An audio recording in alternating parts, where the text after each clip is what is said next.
Livro dos Atos dos Apóstolos, capítulo 20, a partir do versículo 1, diz assim: Depois que cessou o alvoroço, Paulo chamou a si os discípulos e, abraçando-os, saiu para a Macedônia.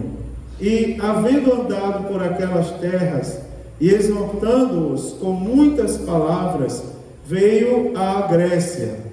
Passando ali 3 meses e sendo-lhe pelos judeus postas ciladas, como tivesse de passar para a Síria, determinou voltar para a Macedônia. E acompanhou até a Ásia Sópatro de Bereia e dos de Tessalônica Aristarco e Segundo, e Gaio de Derbe e Timóteo, e dos da Ásia Tíquico e Trófimo. Estes, indo adiante, nos esperaram em Troade, e depois dos dias dos pães asmos, navegamos de Filipos, e em 5 dias fomos ter com eles a Troade, onde estivemos 7 dias.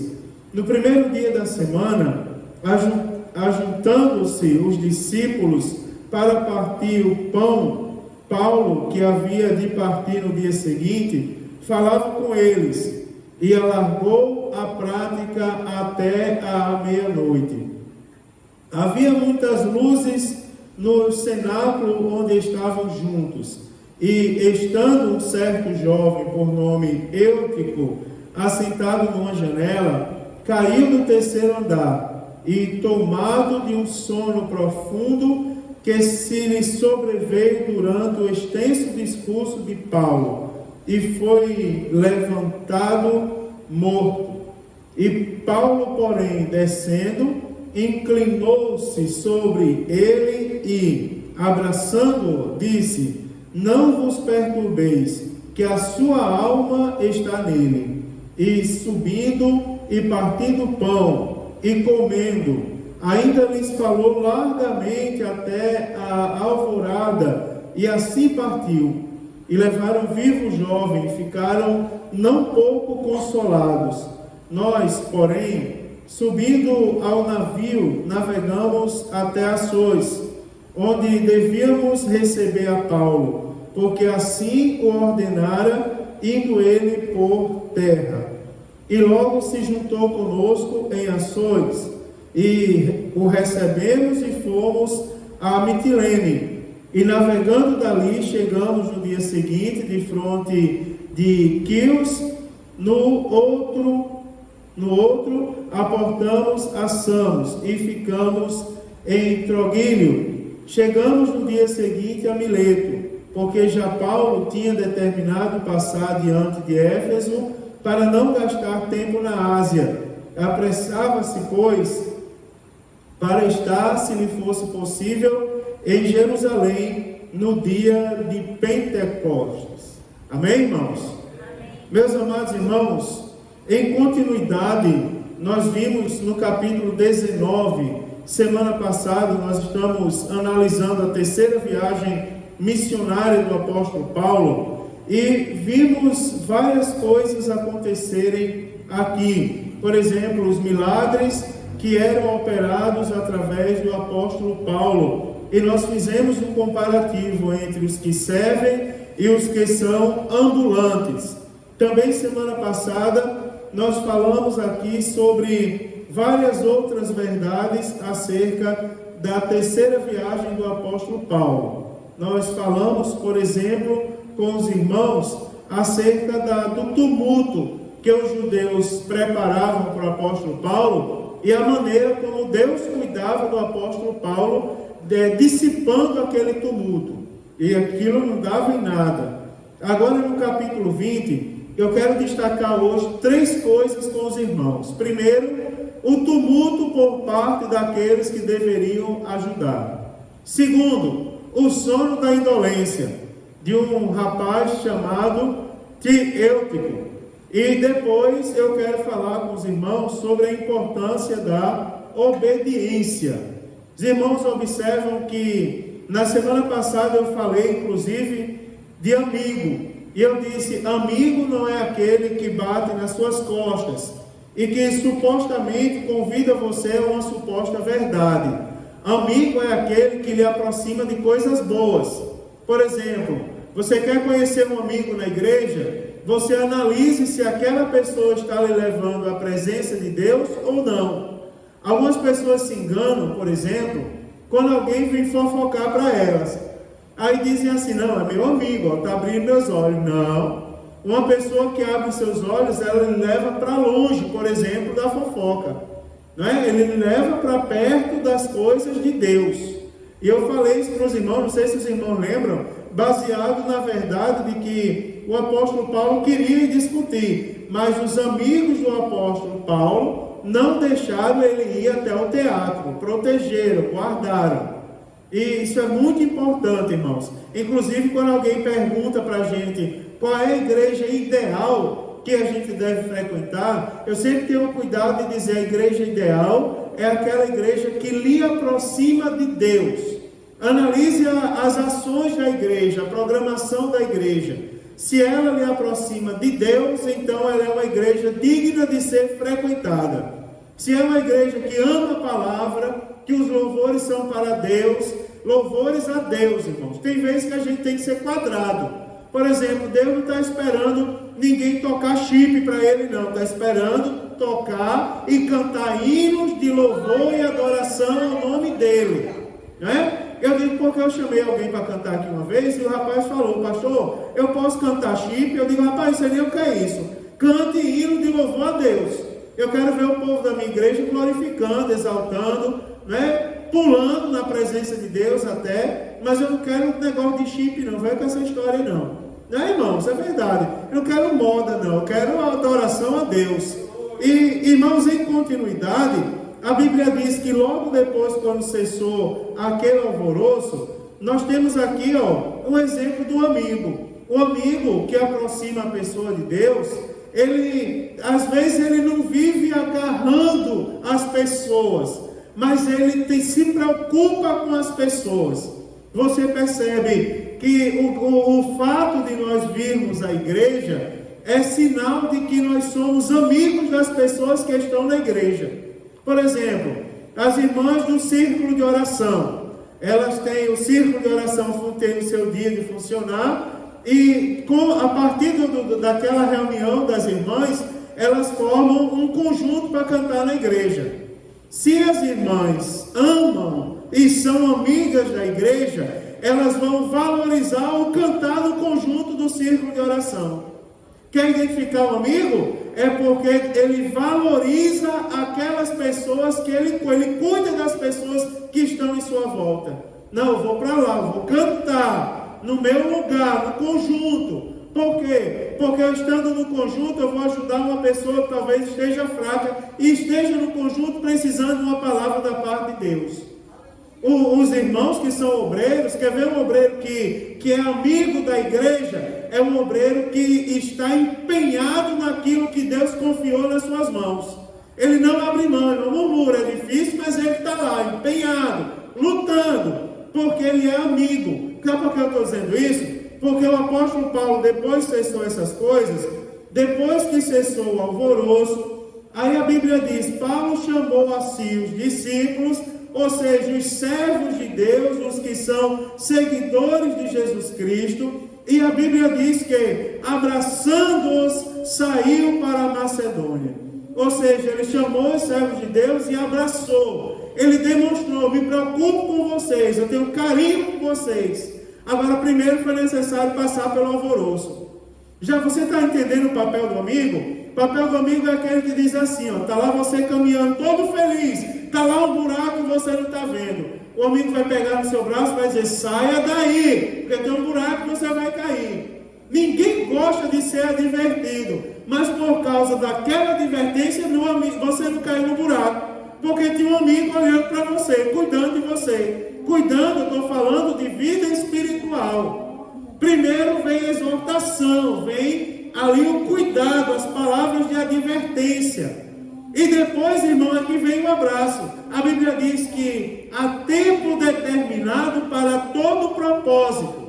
Não é para todas as coisas como prego errado, não. Há tempo para todo propósito. Há tempo de plantar e há tempo de colher. Há tempo de chorar, não é verdade? Não diz isso na Bíblia Sagrada? Então você observa que a caminhada ao lado de amigos inclui o choro e a alegria. Inclui a força e a determinação que tem que ter no plantio, mas também inclui a alegria da colheita depois. Então, irmãos, cuidado, porque nem todo amigo está disposto a isso. Tem um suposto amigo aí, que eu vou dizer uma coisa a vocês, que você chama para plantar, eu duvido ele vir. Vão me ajudar, eu preciso, eu duvido ele dar as mãos com você. Mas ele está ali com a suposta amizade batendo nas costas. Eu vou lembrar de uma palavra que todos vocês já ouviram uma vez na vida. Eu ouvi desde meu avô que ele falava para mim. Ele dizia: Mário, cuidado, que o inimigo das nossas almas, ele não vai aparecer para você com chifre, barba de bode, pata de bode, vestido com um tridente na mão, não. Ele vai aparecer bonito e elegante, porque ele não é uma coisa feia, é um ungido, é um querubim ungido, é nos oficiais do céu. Ele sabe exatamente as nossas fraquezas, e ele vai querer, irmãos, nos atacar nas nossas fraquezas. Você vê com os olhos, você dá valor pelo que vê com os olhos, você não olha se aquela pessoa está querendo lhe aproximar de Deus. Daí ele vai aparecer com aparência bonita, mas é para tragar você e lançar você no inferno. A Bíblia Sagrada vai dizer assim, que havendo andado por aquelas terras e exortando-os com muita palavra, veio a Grécia. Olha o que o apóstolo Paulo fazia. O homem de Deus, olha o que ele fazia. Ele andando por aquela terra e exortando-os. Exortar, irmãos, é dar palavras de advertência. É dizer assim, a você, irmão, se você perseverar em Jesus, você vai ser salvo. Porém, se você não perseverar, você já está condenado. São palavras de advertência, que às vezes não soa bem. Porque, irmão, o que é que o mundo e as suas concupiscências nos oferecem? Nos oferece o quê? Prostituição, lascívia, glutonaria, feitiçaria. Não é isso? Não são isso as obras da carne? E se a gente não vigiar, a gente vai querer ouvir essas coisas. Quer ver uma coisa? Eu dirigi uma igreja onde eu chamava os irmãos para orar, ninguém vinha. Aí um dia eu fiz um teste, porque, irmão, vamos fazer um louvorzão aqui sábado. Louvorzão. Vai ser um louvorzão. E como é esse louvorzão? Aqui, meu irmão, vamos dar liberdade, vamos fazer umas coreografias. Sábado lotou a igreja. Aí eu comecei o culto, cantei os hinos da harpa. Aí disse assim: vamos dobrar o nosso joelho, vamos buscar Deus agora em oração. Aí passei meia hora com o povo de joelho, e eu gritando no microfone, orando. Daqui a pouco uma irmã veio e disse assim: pastor, cadê a coreografia? Eu disse: quer coreografia melhor do que todo mundo dobrar o joelho e depois ficar de pé adorando o nome do Senhor Jesus? Você pensava que ia fazer que coreografia? Uma vez eu chamei para o culto matutino, ninguém veio. Aí eu passei um mês anunciando: dia tal, grande café da manhã no culto matutino. Grande café da manhã, lotou. A gente está brigando para entrar na igreja. Daí eu disse assim, aí eu comecei o culto matutino: quem quiser vencer na vida, vá ao culto matutino, faz o velho ficar jovem e o jovem ficar menino. E comecei, matutino, 5 horas da manhã. Quando acabou, vários irmãos, e o café da manhã? Eu digo: vocês querem mais café do que esse banquete espiritual dessa manhã, que foi uma glória de Deus. Mas sabe por que vieram? Por causa do café. Sabe por que foram para o culto? Por causa do louvorzão. Mas crente em Jesus, crente que se preza, irmãos, que tem negócio com Deus para ir morar no céu, ele vai para o culto disposto a ser exortado, disposto a ouvir assim, o que você está fazendo não está certo, você precisa melhorar, Deus não está se agradando de suas atitudes. Eu não estou falando, cuidado com profecia de orelha, ou profecia de fofoca, porque está surgindo umas profecias de fofoca por aí. Sabe como é a profecia de fofoca? as pessoas sabem, irmão Samuel, que onde o senhor trabalha, aí vão profetizar. Irmão Samuel, cuidado, Deus me mostrou, que o senhor tem que ter cuidado com aquele trabalho. Deus não mostrou nada, a pessoa viu, ou alguém disse alguma coisa, que achava que era, daí o profeta de orelha vai profetizar. Quer ver uma coisa? Tem coisa que a gente já sabe que acontece. Me diga uma coisa, quem é que vem para a igreja e não precisa de uma bênção de Deus? Quem é nesse período? É fácil eu achar a pessoa triste. No nosso meio pode ser que tenha pessoa desanimada. Daí eu vou, supostamente, dizer que Deus está me revelando sem Deus estar revelando. Deus está me mostrando pessoas tristes. Claro, querido, que tem gente triste aqui. Chegar para mim e dizer assim, pastor, um dia esse pastor vai sair, Deus me revelou. Meu amigo, todo mundo sabe que um dia eu vou sair daqui. Não precisa ninguém está tendo revelamento, não. Não é verdade, irmão? Cuidado com profecia de orelha. Um dia eu estava no templo central da minha igreja, lá em Natal, no culto da restauração, e eu lembro que veio o irmão Glória, era um irmão que dava um glória bem alto. Toda igreja tem um irmão Glória. O irmão Glória dava aquele glória, que estrondava tudo. Daí o irmão Glória é todo caviloso. Um dia ele veio marchando, né? Não combinava aquele machado dele com o que estava acontecendo no culto. Na hora da pregação, ele marchando, entregando profecia, tirando a atenção da palavra. Daí ele veio, chegou perto de mim, tinha uma irmãzinha do meu lado ali, uma senhora, tem idade de ser minha avó. Daí ele disse assim, ei varão, sabe? Aí eu disse, diga, irmão Glória. Ele disse, Deus está me mostrando um negócio aqui. Ele disse que é um negócio assim. Eu disse, o que é? É um sapato novo que Deus vai me dar? Eu disse. Aí ele disse assim, não, Deus, dentro dessa caixa tem um vestido. Aí eu disse, não, irmão Glória, sai daqui, que eu não uso vestido não, vai embora para lá. Daí ele disse assim, não, varão, olha, tá vendo o teu lado aí? É a tua. Eu digo, homem, pelo amor de Deus, se você não sentar agora, e olha que vocês sabem que eu sou pentecostal. A irmãzinha Jaca começou a chorar. Eu digo, vou sair daqui, senão daqui a pouco elas me agarram de vez. Não é, irmão? Cuidado com essas coisas, irmãos. Tem pessoas que andam na rua e dizem, eu não vou para o culto da terça porque o pastor bate. Não, o pastor não bate, o pastor exorta, diverte. Irmão, está aqui, ó. O apóstolo Paulo, ele fazia isso com as pessoas que ele abraçava.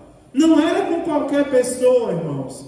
Ele saía exortando. Mas a Bíblia Sagrada diz, agora, que eu quero chamar a atenção de vocês, para nós termos cuidado para não nos filiarmos a determinados grupos.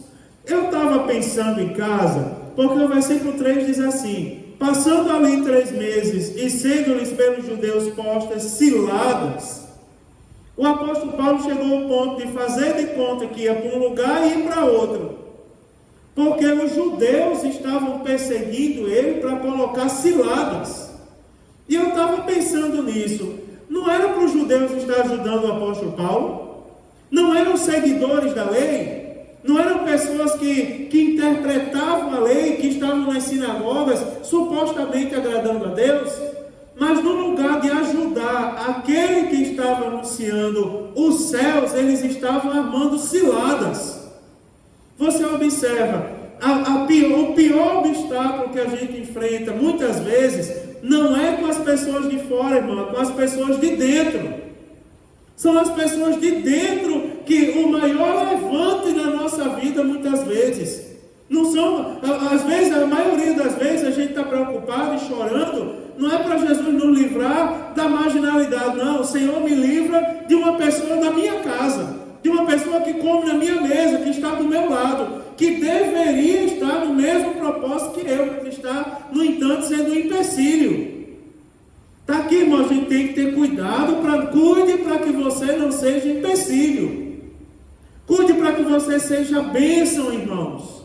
Nós devemos cuidar para sermos bênçãos de Deus, porque havia judeus que estavam colocando ciladas ali diante do caminho do apóstolo Paulo.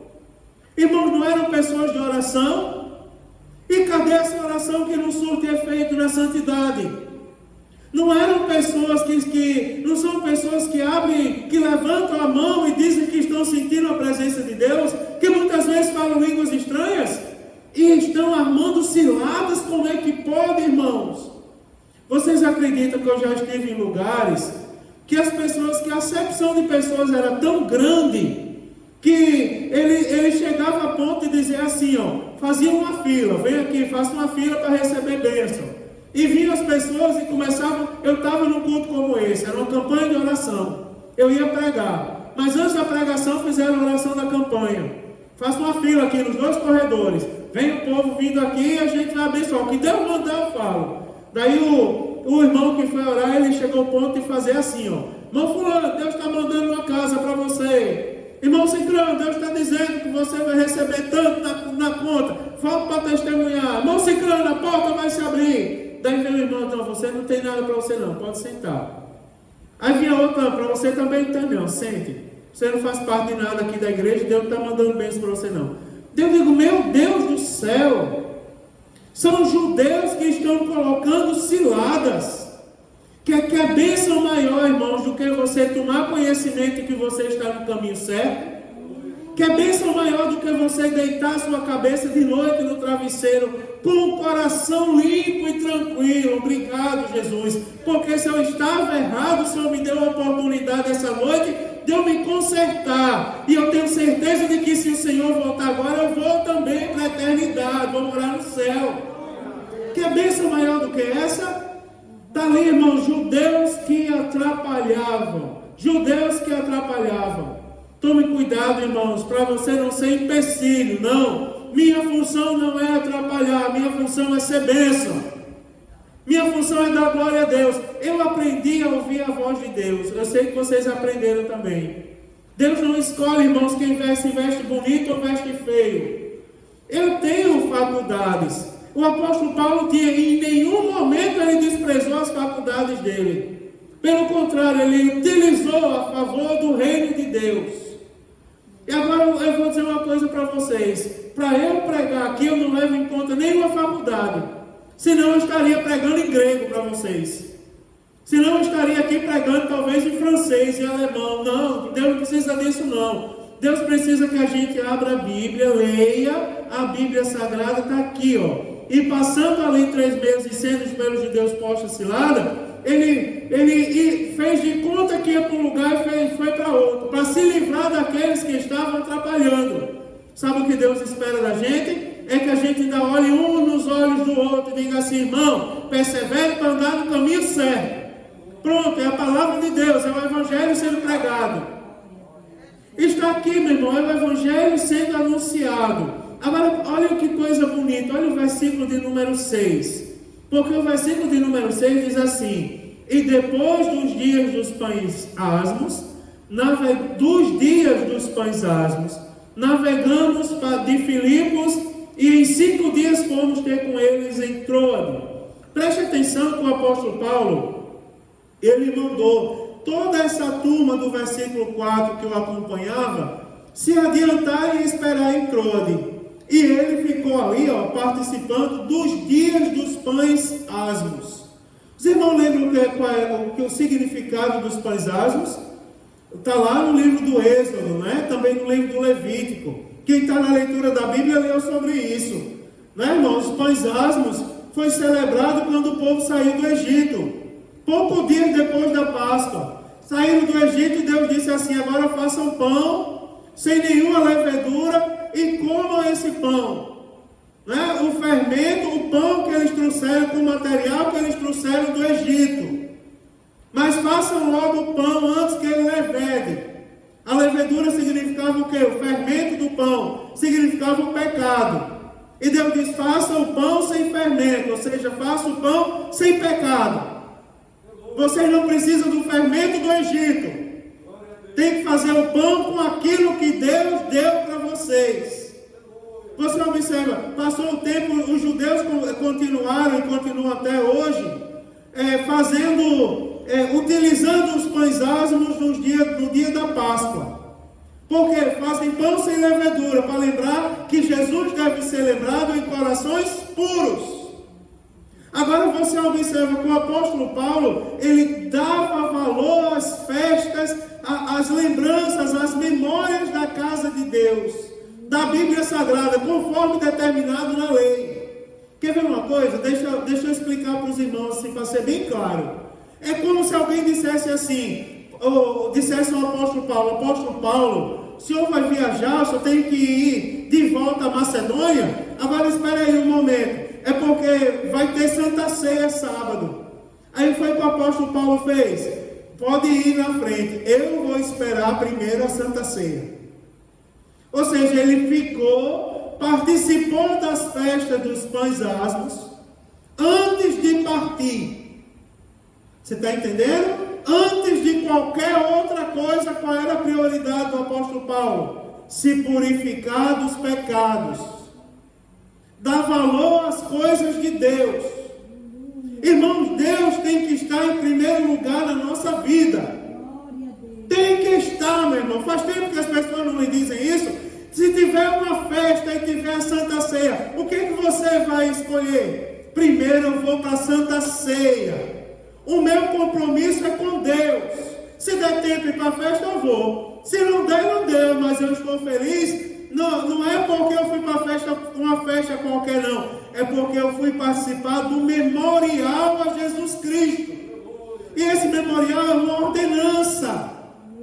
O nosso compromisso primeiro tem que ser com as coisas de Deus, com a obra de Deus. Está uma moda das pessoas dizerem que está passando mal. Eu não vou para a igreja hoje porque eu estou passando mal. Eu não entendo o que é esse passado de mal. Esse povo não tem nem temor a Deus. Eu tenho irmãs aqui, ó, que estão olhando para mim, que estavam doentes e não podiam ficar em pé, com febre, com um monte de sintoma, dor no corpo, mas veio para o culto e no culto foi curado e está aqui hoje de novo. Pronto. Mas as pessoas mais novas precisam ouvir uma palavra dessa. A prioridade tem que ser as coisas de Deus. Por quê? Na hora de fazer as coisas de Deus, eu passei mal. Passei mal, fiquei em casa. Como foi passar de mal? Preguiça. Vai ter com a formiga, ó preguiçoso. É o que está na palavra de Deus, é a verdade, irmãos. Vai ter com a formiga, ó preguiçoso. Isso é função de pregador do evangelho genuíno. Abrir os olhos. Se a gente, irmão, nós que somos limitados, percebemos que é mentira, você imagine Deus que sabe todas as coisas. Não é verdade, irmãos? Cuidado, eu não estou acusando ninguém, eu estou dizendo, não caia nas coisas desse mundo. Irmãos, eu ando com tanto cuidado, que eu tenho medo até de umas gírias que estão surgindo agora. Eu não sei se vocês já viram o povo orar hoje em dia. Elias, não sei se você já está com essa mania. O povo vai orar hoje em dia e diz assim, aí a gente ensina no discipulado, irmãos, como é que deve ser a nossa oração? Nós quando oramos, nós conversamos com Deus. E tudo quanto nós pedimos a Deus, nós pedimos em nome de Jesus. Então quando a gente vai orar, a gente dirige a nossa palavra a Deus e a gente diz, Senhor, em nome de Jesus. E Jesus ainda disse, tudo quanto pedires ao Pai, em meu nome, crendo, recebereis. Daí a gente ora e diz assim, amém. É ou não é? Daí eu vou falar da moda. A moda agora é dizer amém e amém. Quem foi que inventou amém e amém? É verdade, eu estou tomando tanto cuidado com a Bíblia, eu não sei se eu estou ficando meio maluco. Porque a Bíblia não é, o Evangelho não é loucura para os que perecem, mas para os servos de Deus é poder de Deus para a salvação. Eu me consolo nessas palavras. Porque eu tenho o maior cuidado. E tem outros que vão orar e dizem assim, Senhor, em nome do Pai, do Filho e do Espírito Santo. É pecado? Não. Mas não é o modelo da oração bíblica. Eu estou indo a esse grau de radicalismo para lembrar os irmãos o quanto nós temos que ser fiéis à palavra de Deus. Tenha cuidado, irmãos. O apóstolo Paulo, ele tinha esse cuidado. Você viu. Antes de viajar, ele primeiro ficou naquele lugar. A Bíblia diz assim, ó. Você olhar o versículo 3, você sabe onde o apóstolo Paulo estava. Porque diz, e passando ali 3 meses, e sendo-lhe pelos judeus postas ciladas, como tivesse navegar para a Síria, ou seja, fez de conta que ia, determinou voltar para Macedônia. Onde é que ele estava? Na Macedônia. Aí a Bíblia diz que antes dele partir para Trode, não é? Porque o versículo 5 diz, estes indo adiante, nos esperava em Trode. O evangelista Lucas, narrando o que aconteceu na terceira viagem, ele diz: estava todo mundo a se adiantar e foram para Trode. Aí a Bíblia diz: e depois dos dias dos pães asmos, navegamos de Filipo, e em 5 dias fomos ter com eles em Trode, onde estivemos 7 dias. Ou seja, o apóstolo Paulo ficou na Macedônia até que se cumprisse a festa da purificação. Ou seja, dizer não à levedura do mundo. As coisas têm que ser conforme Deus determina que elas sejam. Ou seja, a nossa prioridade deve estar nas coisas de Deus. A primeira vez que eu preguei aqui com essa máscara, eu passei a noite todinha com dor de cabeça. Porque dá uma dor de cabeça você ficar respirando o próprio ar, né? Dá uma dor de cabeça. Agora não dá mais. Me adaptei.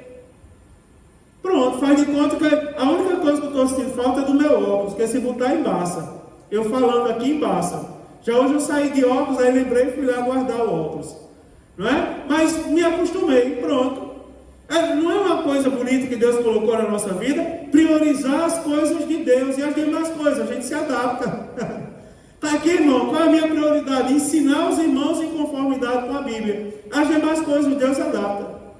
Agora, além de falar dos judeus que no lugar de contribuir atrapalhavam, falar do apóstolo Paulo que dava valor às coisas da Bíblia Sagrada, ou seja, ele foi à festa dos pães asmos. Agora eu quero lhe falar de um momento de negligência. É porque a Bíblia fala agora, a partir do versículo 7, no primeiro dia da semana, ajuntando-se os discípulos para partir o pão, Paulo, que havia de partir no dia seguinte, Paulo estava ali, mas ia partir no dia seguinte, falava com eles e alargou a prática até meia-noite. Observe, foi o que o apóstolo Paulo fez. Foi ali porque os discípulos iam partir o pão. Ele foi ter com eles porque no outro dia ia viajar. Aí a Bíblia Sagrada começa a dizer que ele começou a falar com eles e a conversa foi tão boa, não é? Ele estava com os discípulos.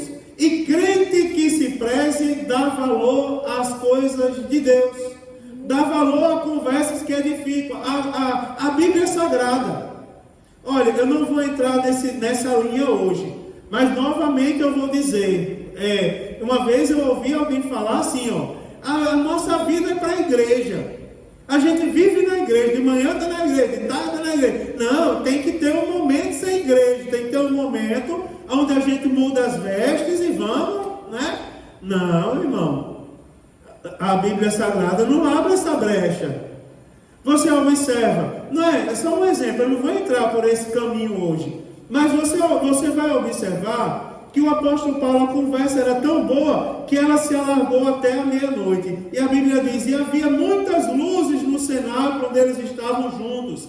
Ou seja, por que a conversa possibilitou? Era um lugar iluminado, poderia ir muito mais. Mas a Bíblia fala de alguém aqui, irmãos, olha, a terceira advertência de hoje nós já vamos terminar. A Bíblia fala de alguém aqui que estava no meio dos discípulos. Estava no meio onde a conversa estava boa. Estava no cenáculo ouvindo o apóstolo Paulo falar, mas era como se não estivesse. Estava dormindo, estava dormente para as coisas de Deus. Irmãos, acreditam que existem pessoas dormentes hoje em dia para as coisas de Deus? Você sabia que existem pessoas que vão todos os dias à igreja? Existem pessoas, eu não acho ruim, porque eu acabei de dizer que a gente tem que ir mesmo. Eu estou chamando a atenção, irmãos, que nós devemos nos manter aquecidos para as coisas de Deus. Porque enquanto todo mundo ouvia, a Bíblia vai destacar agora um certo jovem por nome Eutico, que a Bíblia diz que ele estava sentado numa janela e caiu do 3º andar. Aí a Bíblia vai dizer assim, tomado de um sono profundo, que ele sobreveio durante o extenso discurso de Paulo, e foi levado morto. Sabe quem é Eutico, irmão? É aquele crente que não vigia. Eutico é aquele, irmãos, que toma caminhos diferentes, e ele não percebe que aos poucos ele está esfriando, ele está morrendo espiritualmente. Algumas pessoas jogam a culpa da sua desgraça na igreja. Antigamente a nossa igreja era uma bênção. Antigamente a nossa igreja era o povo tudo pulando em cima dos bancos. Hoje em dia não é mais, a igreja deixou de ser. Mas o que é que você está fazendo para a sua igreja continuar uma bênção? Não é? Você percebe que a maioria das pessoas que falam isso são pessoas que não contribuem nada com a igreja. Eu estou falando de contribuição financeira. Eu estou falando, são pessoas que não oram mais. O problema não está na igreja, está nelas. Porque eu tenho em casa uma criança que ainda dobra os joelhos e diz assim, e chora todos os dias, Senhor, como eu estou com saudade da igreja, e mora na igreja. Como eu estou com saudade dos cultos, mas eu creio que o Senhor está ouvindo minhas orações aqui. Mas nós temos pessoas, irmãos, que estão com o pensamento assim, ó, eu não vou para a igreja, eu não quero saber não é de compromisso mais com a igreja, eu tenho coisas mais importantes. Irmãos, e não percebem que estão contribuindo para a própria morte, e muitas vezes para a morte da própria casa. Estão entrando no sono da indolência. Estão entrando, irmão, numa situação de risco espiritual. Enquanto todo mundo está se alegrando, aquela pessoa está sentada na janela, cochilando, prestes a cair e a morrer de vez. Foi o que aconteceu com Eutico. Eutico nos chama a atenção, irmãos, para nós não esfriarmos nas coisas de Deus. Não admita a frieza espiritual na sua vida, não. Senhor, eu fui ao culto naquele dia, foi uma glória. Os meninos louvavam e você percebe, é todo mundo dando glória a Deus, mas eu não consegui. Todo mundo falando língua estranha, mas eu não consegui. É porque a sua cabeça ela está longe daquele lugar. Você está ali fisicamente, mas o seu coração não está nas coisas de Deus. Irmão, é sério a história de Eutico? Eu poderia falar a noite toda sobre ele, mas irmãos já entenderam o que eu quero dizer. Eutico era aquela pessoa negligente, que tinha tempo para ler a Bíblia e não lia a Bíblia, que tinha tempo para orar, mas não orava, que podia fazer um jejum, mas não faz mais jejum, porque perdeu aí, irmão, o interesse completo pelas bênçãos do Senhor. O passado não vai levar ninguém para o céu. É verdade, irmão. Quando eu repreendo alguém que diz assim, por exemplo, a nossa igreja, essa congregação, é a minha igreja, é aqui que eu estou servindo a Deus. Quando eu vejo alguém dizer assim, na época que essa igreja era uma verdureira, era uma bênção. Não é que eu esteja com inveja da igreja da verdureira, não. É porque eu fico tentando tratar o irmão para ele não viver do passado, porque o passado não vai levar ninguém para o céu. Você observa as virgens loucas, elas foram ao encontro do noivo. Elas foram lá, meu irmão, mas elas estavam vivendo de passado. Por quê? No passado botaram azeite na lamparina e não se preocuparam com a reserva. A reserva é coisa do presente. Ou seja, no presente elas não estavam buscando. No presente elas não estavam levando a sério as coisas de Deus. Foi o que aconteceu, o noivo voltou. Faltou azeite, porque o azeite do passado se apaga, meu irmão.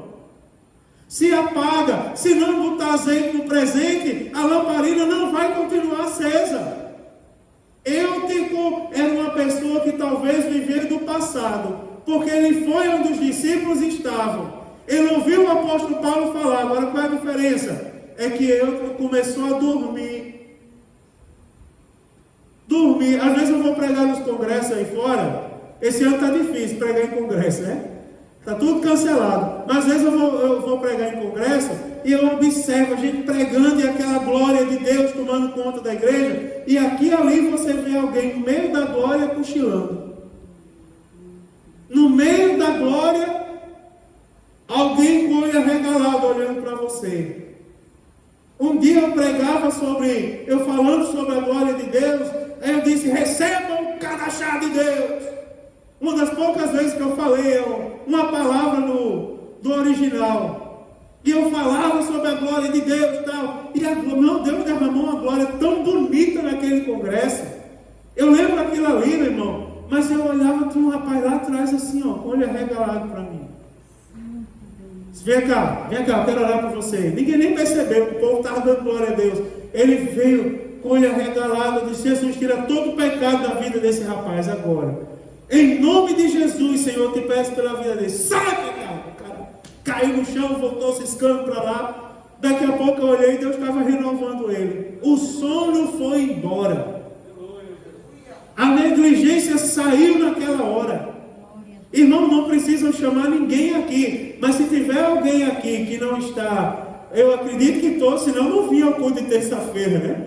Mas se tiver alguém que está permitindo que de alguma maneira a frieza venha, em nome de Jesus, repreenda a frieza hoje. Repreenda. Se você está sendo tentado e cair na tentação de fazer alguma coisa que não é do agrado de Deus, irmãos, repreenda em nome de Jesus. Tudo tem um limite. E nós devemos saber o limite das coisas. Eu vou até onde o limite. Qual é o nosso limite hoje, irmão? Está aqui na nossa mão. A palavra de Deus. Agora eu vou terminar, porque a Bíblia Sagrada destaca uma terceira coisa que eu vou falar para vocês em 5 minutos. É porque a Bíblia diz assim, versículo de número... tem um detalhe aqui. É que o apóstolo Paulo, ele não permitiu, me perdoe antes de ir para a última coisa, é que eu olhei para a minha Bíblia e vi um detalhe aqui. É que a Bíblia Sagrada diz assim, Paulo, porém, descendo, inclinou-se sobre ele e abraçando, disse: não vos perturbeis, que a sua alma dele será. Ou seja, Paulo não permitiu que o teatro do inimigo atrapalhasse o culto das pessoas que estavam ali. Você consegue ver isso comigo? O apóstolo Paulo desceu, foi lá naquele rapaz, porque tu imagina um rapaz cair do 3º andar, não é? Caiu morto lá embaixo. Você vê que todo o discurso de Paulo agora estava arriscado por causa daquela cena. O apóstolo Paulo desceu lá, a Bíblia diz, se inclinou sobre ele e disse assim, não se perturbem não, porque a alma dele está nele. Ele está vivo, vamos voltar lá. E a Bíblia Sagrada diz assim, e subindo, ou seja, ele deu continuidade, e partindo o pão, versículo 11, e comendo, ainda lhes falou largamente até a alvorada. Ou seja, ele não permitiu que o teatro do inimigo tirasse a atenção dele. Ele focou, irmão, ele trouxe as pessoas para focar as coisas de Deus. As coisas que eu falo aqui é para chamar a sua atenção para Deus. São coisas que Deus, da parte de Deus, Deus está cobrando. Foque, meu irmão, nas coisas de Deus. Não permite que essas coisas tirem a atenção da sua vida, não. Se me chamarem para pregar esse dia, eu vou pregar aqui. Eu não vou pregar na queda de Euco, não. Eu vou pregar na atitude do apóstolo Paulo. A atitude dele, que foi exortar as pessoas e mostrar para elas que o inimigo tem muito menos valor do que a glória de Deus no nosso meio. E agora, para terminar, irmão, aí a Bíblia diz que depois disso, versículo 12, que levaram o vivo jovem e ficaram não pouco consolados. Ou seja, valeu a pena. Já pensou se eles tivessem ido lá? Oh, meu Deus, o jovem morreu. Já pensou se tivesse todo mundo voltado a atenção do jovem? Acabou a noite, foi que receberam de Deus? Nada. Depois disso aqui, a Bíblia diz o seguinte, que ficaram não pouco consolados. Sabe qual era o consolo? Vale a pena focar nas coisas do céu. Vale a pena focar nas coisas do céu, nas coisas da parte de Deus. Agora, para eu terminar, irmão, eu vou falar a última coisa que tem nesse texto, que eu encontrei nesse texto. Tem várias outras, mas eu destaquei essas 3 e acabei destacando a 4 hoje à noite. A terceira coisa aqui, irmão, que está caindo em desuso, é porque o versículo 3 diz assim, do 13 ao 16, vou mostrar agora o exemplo da obediência dos que seguiam a Paulo. Porque a Bíblia diz assim, nós, porém, subindo ao navio, navegamos até Açores, onde deveríamos receber a Paulo, porque assim o ordenara, indo ele por terra. Se você ler até o versículo 16, eu não vou ler por causa da hora, porque eu já tenho que terminar, mas se você ler até o versículo 16, não existe um destaque maior nesse contexto do que o destaque da obediência. Da obediência, irmãos. Eu vou terminar lembrando a você, eu disse aos irmãos aqui tem irmãos que são crentes, que nasceram no Evangelho. Homens de Deus que estão aqui em minha volta, que nasceram, cresceram na igreja e testemunharam a igreja crescer. Agora eu vou falar uma coisa para vocês. Às vezes, não tem, eu falei agora há pouco da igreja da Verdureira, não tem um sentimento saudosista, não tem aquele sentimento, queria que voltasse a ser como antes. Mas pense num povo obediente, era o povo de antigamente. Eram ou não eram obedientes? Eram. Você vê, foi o que o apóstolo Paulo disse: vão tudo de navio que eu vou por terra. E eles obedeceram. Como é o retrato de hoje, irmãos? Façam assim, eu não faço. Irmãos, tem que ser assim, eu vou fazer da minha maneira. Você observa, deixa eu explicar uma coisa para os irmãos. Tem coisas que a gente faz que não está na Bíblia. Não é um mandamento, nem uma doutrina bíblica. Mas quando a igreja concorda, Deus abençoa. Por exemplo, onde é que está escrito na Bíblia que eu tenho que vender tudo que eu tenho e dar para os pobres? Eu estudei num colégio religioso que tinha um santo lá, tinha uma caveirinha nos pés. Alguns irmãos tem aqui que foram religiosos, sabem do que eu estou falando. Eu ia usar uma palavra, mas não vou usar, porque depois vai para a internet. Mas preste atenção, lá a gente aprendeu sobre isso, mas não tem na Bíblia. Mas a Bíblia Sagrada fala que a igreja daquela época concordou o seguinte: que cada um vendia o que tinha e repartia pela congregação, de acordo com a necessidade de cada um. Não é uma doutrina bíblica, mas a igreja primitiva entendeu agir assim, para que ninguém tivesse necessidade e falta de nada. Aí a Bíblia fala de um certo homem que veio, vendeu a sua propriedade e trouxe aos pés dos apóstolos. Aí a Bíblia diz assim: mas um certo Ananias e Safira, a gente já falou sobre isso aqui, não foi? Fizeram o contrário, esconderam parte do valor e foram tentar enganar os apóstolos, não, enganar a igreja. Sabe por que eles foram fulminados, irmãos? Não é porque os apóstolos eram super-homens assim, que ninguém podia tocar nele, não. É porque Deus tem amor pela sua igreja. Agora, olha uma coisa interessante, é que os discípulos que ali acompanhavam o apóstolo Paulo, eles tinham essa característica que às vezes a igreja atual está esquecendo, ou por que não dizer, a maioria das vezes está esquecendo. Ela está esquecendo de ser obediente. A obediência caiu em desuso. Não caiu, irmãos? Eu vou fazer do meu jeito. Eu vou quando eu quero. Eu faço do meu jeito. Eu dou como eu quiser. Eu canto da maneira que eu quiser. Eu só sento no lugar onde eu quero sentar.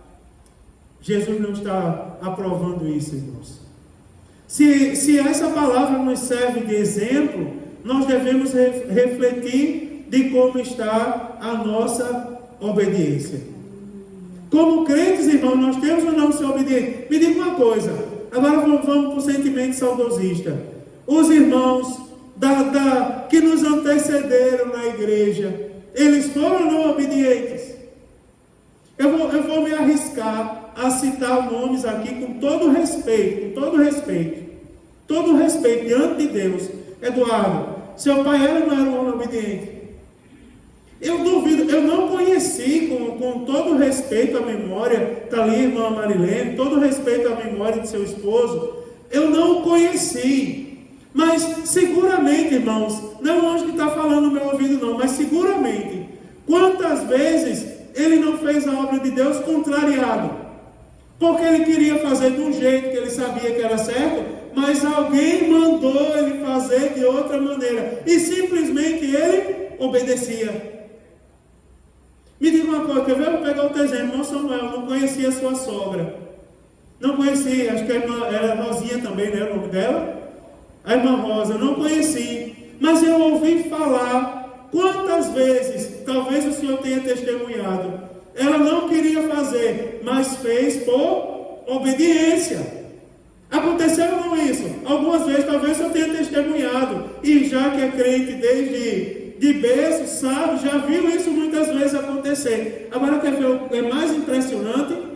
É porque quando nós fazemos por obediência, nós somos abençoados por Deus. Aleluia. É uma coisa tão interessante, irmãos, que Deus quer trabalhar isso na gente. Eu ouvi alguém falar numa dessas lives, bem assim, ó: irmãos, olha só, olha que coisa perigosa. Para eu terminar, eu vou dizer mais essa pérola. Irmãos, nós temos que ter cuidado. E temos que pedir a Deus, olha isso, o que o camarada falou. Nós temos que pedir a Deus, não é para ser servos daquele que só está ali para obedecer mandamento. Não, não é assim que Deus nos quer não, só para obedecer mandamento, não. A gente tem que pedir a Deus para ser filho dele. E sabe como é ser filho dele? É assim, ó, quando a gente bate o pé e faz birra: pai, eu quero, aí ele vai ter compaixão da gente e vai dizer: tome, meu filho, eu lhe dou. Irmãos, espera aí, não precisa ser experto em Bíblia, mas está correto isso?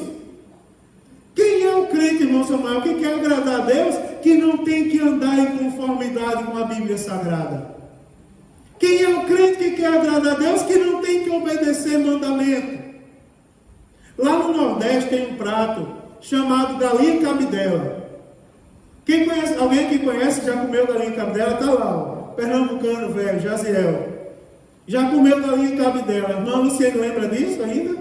Lembra, né? Também já provou. Como é galinha cabidela? Eu não sei se aqui tem outro nome. Se tiver, vocês são cozinheiros aí, vão me dizer, Elias. Galinha cabidela é assim: eles torram a galinha na panela, aí depois pega o sangue da galinha com vinagre e bota dentro da panela da galinha torrada e mexe. Pense num negócio bom. Como é que chama galinha com sangue aqui, irmão Samuel? Não tem esse prato, não? Galinha ao molho pardo. Galinha ao molho pardo, pronto. Aí tá lá em Luciene. Os irmãos aqui nunca comeram, não. Quando forem me visitar lá em Natal, vão comer. Olha, se vão comer. Não pode comer sangue. Pensa numa coisa boa, né, Glória? Pensa numa coisa boa, galinha cabidela.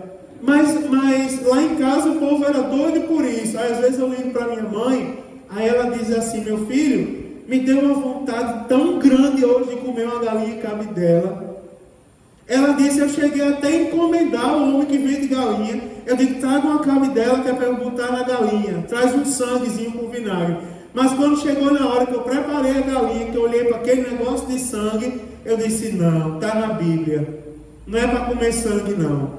Eu vou pecar. Não, eu prefiro comer essa galinha sem pecado, sem a cabidela, e ir morar no céu, do que provar uma comida gostosa e ser condenada por causa dela.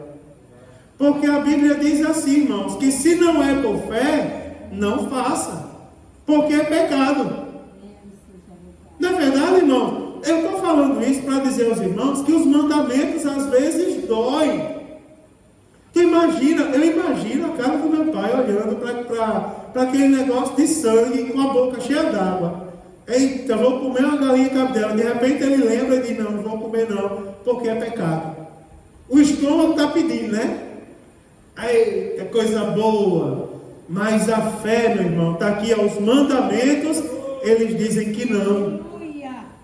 E se a gente comer fora dos mandamentos, nós vamos ser condenados. Agora me diga esse discurso: peça a Deus, não é para ser um homem que segue mandamento. Não, irmão, peça a Deus força. É para ser fiel aos mandamentos mesmo. Peça a Deus força, irmãos, para ser obediente. Sabe por que Deus coloca à prova a obediência da gente a pessoas? Porque Ele quer plantar em nós um coração obediente. Porque se nós não somos obedientes às coisas que nós estamos vendo, quanto mais às coisas que nós não estamos vendo. Se eu não consigo ser obediente a uma autoridade neste mundo, como é, irmão, que eu vou ser obediente a Deus? Por causa disso, tem pessoas, de meia-noite, que estão pecando na internet, que estão pecando no WhatsApp, que estão pecando na TV. Não é verdade? E até outras coisas mais que eu não posso falar aqui. Não tem, irmãos? É porque não estão exercitando o quê? A obediência. Irmãos, que Deus nos abençoe. E que nós não sejamos pessoas que agimos em contrariedade à lei de Deus. Que nós, irmãos, sejamos pessoas que damos valor às coisas da igreja. Que nós sejamos pessoas, irmãos, que não sejamos levados pelo sono da indolência. E mais, irmãos, que nós sejamos pessoas o quê? Obedientes à palavra de Deus. Que Deus nos abençoe, nos guarde, nos proteja e nos dê força. Vamos ficar de pé, irmãos, para nós orarmos e agradecermos ao Senhor. Vamos agradecer a Deus por estas palavras. Aleluia. Que Deus console o nosso coração. Olhe, o mesmo Deus que deu livramento àquele rapaz ali, e que hoje ele está ali cultuando a Deus com a gente, é o Deus que dá livramento a mim e a você. O mesmo Deus que olhou para a vida de Marcos e despertou pessoas para orar por ele, é o Deus que essa noite pode estar despertando pessoas agora para orar e interceder pelo seu nome, que está trabalhando por você. Irmão, quem sabe não chegou alguém aqui tentado, irmãos, tentado, inclinado às coisas desse mundo, mas o Senhor está quebrando os laços do adversário hoje, irmãos. O Senhor está quebrando, irmão, toda investida contrária contra a sua vida e contra a sua casa. Não se perturbe, irmão, em querer consolar alguém com a verdade, porque essa noite o Espírito Santo vai tocar em alguém que está do seu lado, que está tentando perturbar, que está querendo tirar a paz. É o próprio Deus que vai tocar o coração e vai mostrar para aquela pessoa que você tem um valor. Deus botou no meu coração essa palavra agora. Você tem um valor. Já pensou? Sabia disso? Você tem um valor? João, você tem um valor. Fábio, você tem um valor. Irmão Samuel, o senhor tem um valor. Juan, você tem valor. Você tem valor, Eduardo. Você tem valor, Mike. Viu, Luiz? Você tem valor. Viu, irmã Mariana? Você tem valor. O adversário, ele tenta às vezes porque ele quer tentar colocar na sua cabeça que não vale a pena, que você não vale nada. Mas eu vou terminar este culto hoje dizendo a você: você tem um valor. E quer saber o valor que você tem, irmão? É um valor tão grande que Deus foi capaz de mandar o seu único filho para morrer pregado na cruz do Calvário, para que o sangue dele comprasse a sua vida. Agora diga que você não tem valor. Não é? O que o inimigo dá valor para a gente, irmãos? Olha que sapato feio, olha que roupa feia. Quer lá saber, quando Jesus voltar, essas coisas vão ficar, meu irmão. Sabe o que eu quero ver? Se quer ver uma coisa que o adversário quer ofuscar da sua visão, e que Deus está lhe fazendo lembrar essa noite, é que você tem valor, porque quem ele encontrou foi ele. Quem manda na sua vida é ele.